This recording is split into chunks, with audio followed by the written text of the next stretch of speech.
This video is brought to you by MyBookie.ag. We have two big fights happening this Saturday, one in boxing and one in MMA. We're going to have the third fight of Canelo Alvarez versus Triple G. This is a fight that I did not think would happen in the future, given how the first two fights went. A lot of people believe that Triple G won the first fight and it was robbed. A lot of people even thought he won the second fight, but there's more of an argument that Canelo won that one. In reality, they should be at least 1-1 with each other. This third fight would determine who is better, but you can already see the disadvantage. You can already see the issue with Triple G's chances here.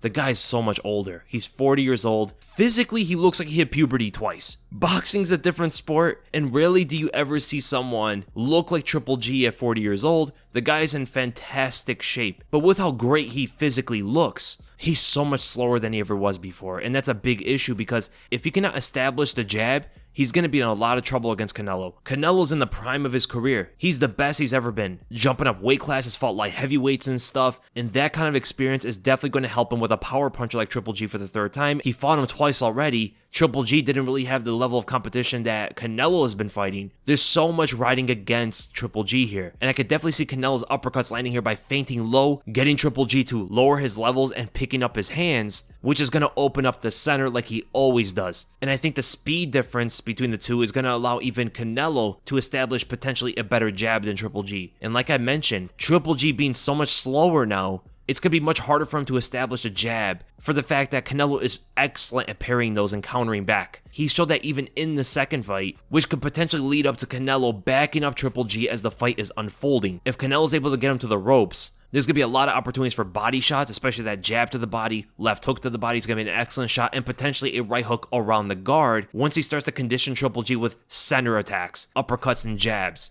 That's naturally going to cause Triple G to close his guard on the center, which is going to open up the sides, and that's going to line up some of Canelo's best punches, his right hook, his left hook, and those are definitely going to be a big issue if he's able to back up Triple G to the ropes. So my prediction for this fight, I'm definitely have to go with Canelo Alvarez here. This third fight should have happened before, not now where it looks like Triple G is showing his age. But even with that, Triple G is so skilled, he's so good. I don't know if Canelo should be a 5-1 favorite. That is actually enormous. He is a safe pick. He is a safe bet, but those kind of odds are crazy, man. And there's nowhere better to go and capitalize on those odds than MyBookie.ag. Whether you're going with Canelo or you think a big upset is going to happen somehow, MyBookie has you covered with the best lines in the business. And that even goes to the UFC fights. They're happening this Saturday as well. Many great odds throughout the whole thing. A fight I'm definitely going to keep my eyes on is that Chidi Njokuani versus Gregory Rodriguez fight. It's pretty much a pick'em. It can go either way there, where it looks like Chidi is the more technical fighter overall, but Gregory has that power, he has that pressure, he always is able to make it happen. He's always able to make it happen against more technical fighters. And of course, that main event has Cory Sandhagen as almost a 2-1 favorite against Song Yadong. Do people believe the hype train that Song Yadong is on, or do they think that Cory Sandhagen's technical prowess at the top of the division against the most prestige fighters in the world that he has already shown time and time again to be too much for his younger opponent? Those are definitely two fights to keep your eyes on, and of course, you could always put on a parlay, but the important thing you want to do is sign up with MyBookie.ag so you can use the deposit bonus, where they'll match up your first deposit all the way up to $1,000.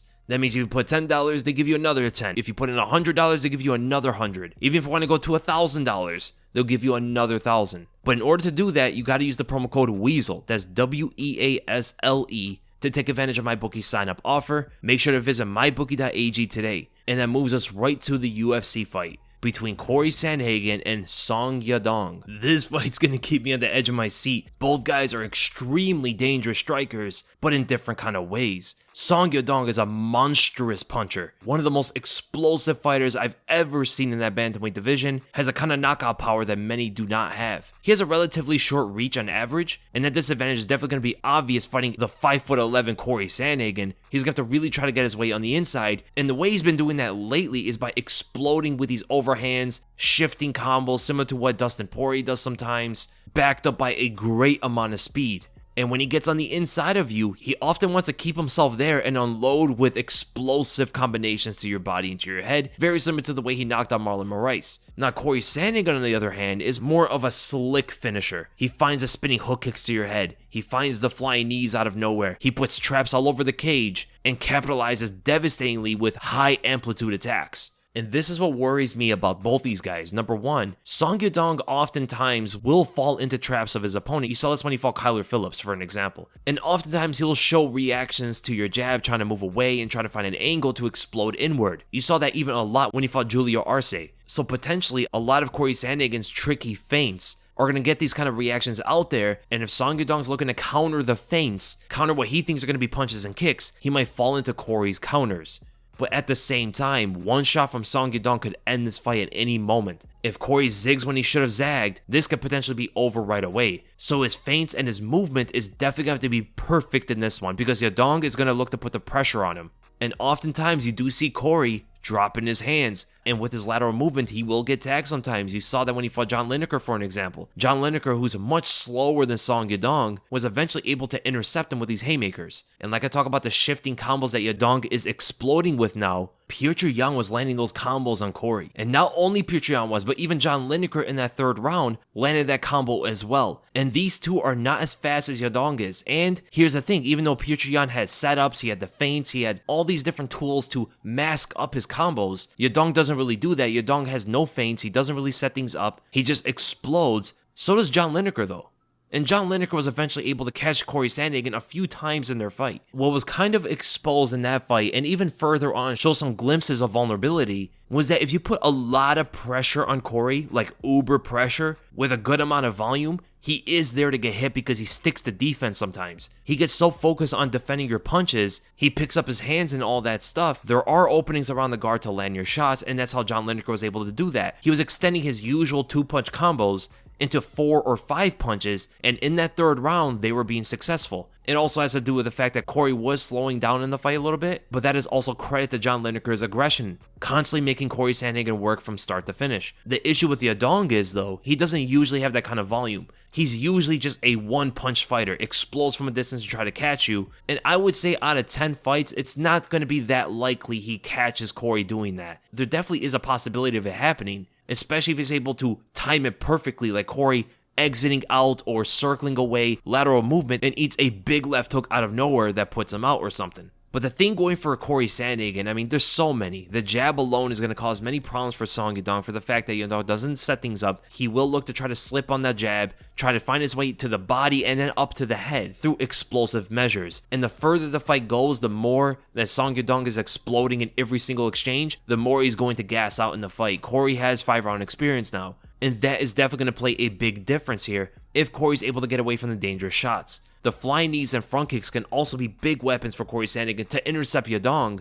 And the mid switches, while Cory is switching stances in the middle of exchanges, that's going to throw off a lot of Yadong's attacks because, again, he explodes in a fixed pattern. And he's used to going up against fighters that don't normally switch stances against him. While Cory now has experience with fighters throwing these shifting combos at him. So Cory Sandhagen definitely has the advantage in the fight here, but I do think it's a bit closer than people are giving it. So ultimately, my prediction for this fight, I'm going to go with Cory Sandhagen, but very slightly.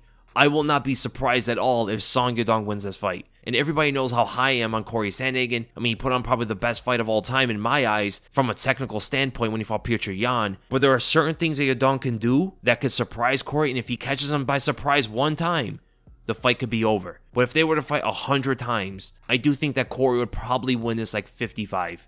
And that is ultimately the end of the predictions, guys. I hope you guys enjoyed it, and if you did, make sure to give the video a thumbs up and make sure to subscribe. And I'll see you guys in the next video.